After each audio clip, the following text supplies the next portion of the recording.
Mathematics first year की book में से जो यूनिट नंबर 6 है उसका एक इंतहाई अहम क्वेश्चन समझते हैं। तो ये क्वेश्चन कुछ इस तरीके से पूछा जाता है कि फाइंड द फर्स्ट 4 टर्म्स। आपने पहली 4 जो टर्म्स हैं वो मालूम करनी है ऑफ अरिथमेटिक प्रोग्रेशन की। और उसके बाद वो ये कह रहे हैं इफ़ ए वन से मुराद होता है पहली टर्म। अगर पहली टर्म आपके पास किसके बराबर हो जी 5 के बराबर हो, एंड अदर 3 कंसेक्टिव टर्म्स, और जो बिल्कुल साथ साथ वाली 3 जो टर्म्स हैं वो कौन सी हों, 23 हो, 26 हो, 29 हो। यानी कि ये जो 3 टर्म्स हैं ये बिल्कुल ऐसी टर्म्स हैं जो एक दूसरे के बिल्कुल साथ साथ लिखी हुई हैं। तो ये 3 तरतीब के साथ अगर जो टर्म्स हैं वो ये वाली हैं और पहली रकम ये है यानी कि जो 5 है, तो बताएं कि पहली 4 टर्म्स किसके बराबर होंगी। यानी कि पहली का हमें पता है, हमने दूसरी टर्म यानी कि A2, तीसरी टर्म यानी कि A3 और चौथी टर्म यानी कि A4 हमने फाइंड करना है। तो अगर हमारे पास अरिथमेटिक प्रोग्रेशन क्वेश्चन में उन्होंने बताया हुआ है, तो फिर आपने याद रखना है कि अरिथमेटिक जो प्रोग्रेशन होती है इसका जो फार्मूला होता है वो ये होता है AN = A1 + N-1 × D। तो इस फार्मूले में अगर हम देखें तो हमारे पास A1 होना चाहिए जो कि पहली टर्म है, वो तो हमारे पास है। उसके बाद हमारे पास एक D की वैल्यू होनी चाहिए यानी कि जो कॉमन डिफरेंस होता है। बाकी जो n है वो हम अपने पास से पुट कर लेंगे। अगर हमने दूसरी टर्म मालूम करनी है तो n को 2 पुट करेंगे तो इस जगह पर भी 2 आ जाएगा। और अगर हमने तीसरी टर्म मालूम करनी है तो n की जगह पर 3 पुट करेंगे और इस जगह पर भी 3 पुट कर देंगे। इसी तरह अगर हमने चौथी टर्म मालूम करनी है तो n की जगह 4 इधर और इस जगह पर पुट कर देंगे। यानी कि मेन जो हमारे पास अभी जो चीज़ हमने मालूम करनी है वो d है। तो d हम किस तरीके से मालूम करते हैं, अगर हमारे पास बिल्कुल साथ साथ वाली जो टर्म्स दी होती हैं, मसलन जैसे कि सवाल में 3 टर्म्स दी हुई हैं, उनमें से आपने 2 ले लेनी है। तो अगली टर्म माइनस उससे पिछली टर्म कर देते हैं। मसलन डी निकालने के लिए हम क्या करेंगे, 26 में से 23 को माइनस करेंगे तो हमारे पास 3 इसका आंसर आ जाएगा।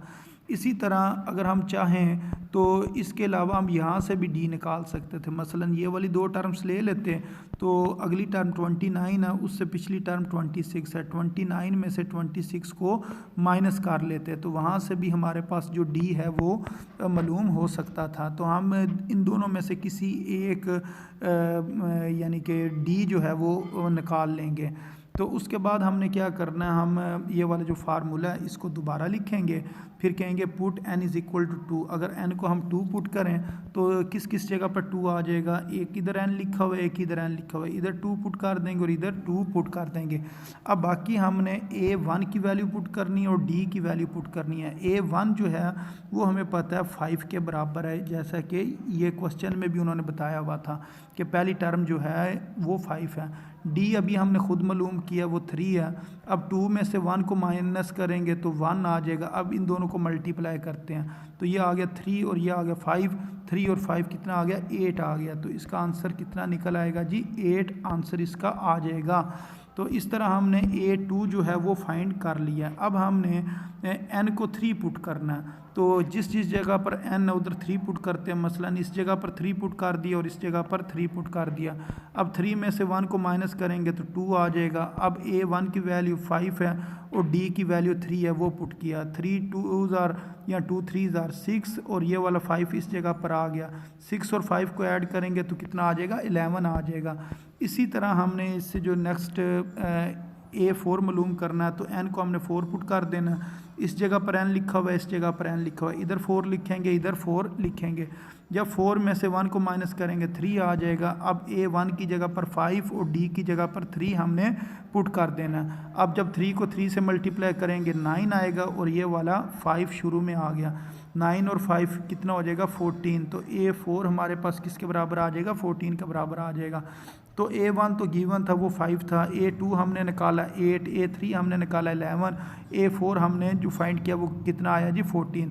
तो ये वाली जो फर्स्ट 4 टर्म्स जो उन्होंने कही थी कि मालूम करें, पहली गिवन थी और बाकी 3 हमने मालूम करके पहली 4 टर्म्स मालूम कर ली हैं। तो इस तरीके से इन क्वेश्चन ने सॉल्व होना है। तो उम्मीद है आपको इन क्वेश्चन की समझ आ गई होगी।